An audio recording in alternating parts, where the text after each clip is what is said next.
எல்லாருக்கும் வணக்கங்க. இன்னைக்கு நம்ம வீடு என்ன பார்க்க போகிறோம் பார்த்தீங்கன்னாக்கா, நம்ம வீட்டு மாடி தோட்டத்தில் ஒரு கத்திரிக்காய் செடி தான். இங்கே பாருங்க, கத்திரிக்காய் செடியை பாருங்க, இலையும் காணும் ஒன்றையும் காணும். வெயில் அதிகமாக இருக்குது, ஆனால் கத்திரிக்காய் மட்டும் காய்ச்சி தொங்குது.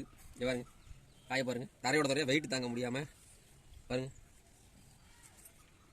எப்படி காய் பாருங்க, வெயிட் தாங்க முடியல. காய விட்டா பாருங்க, தரையில் போய் கொட்டிக்குது. பாருங்க, அதுவும் அப்படி தான் கத்திரிக்காய் பாருங்க.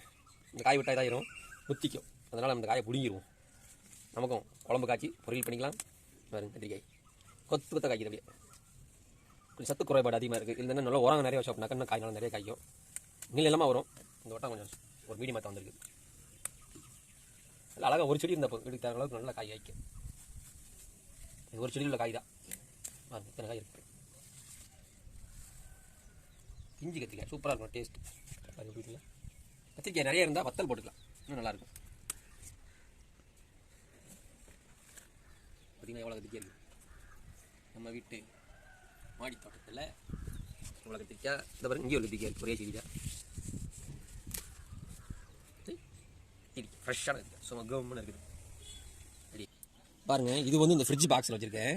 இதையும் காய் பாருங்கள் எப்படி இருக்குன்னு பாருங்கள். நல்லா இதில் தான் நல்ல சத்து கொஞ்சம் அதிகமாக இருக்கிறனால காயெல்லாம் பாருங்க காய்ச்சி பார்த்தீங்களா. நல்லா பெரிய பெரிய காயாக இருக்குது பார்த்தீங்களா. இப்படி தான் இருக்கும் காய். காய் எப்படி வந்துருக்கு பார்த்தீங்களா, சூப்பராக வந்துருக்கு நல்லா காய்.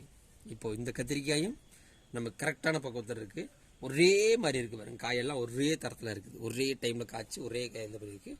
இந்த காயும் நம்ம பறிச்சுக்கலாமா? காய் சூப்பராக இருக்குது.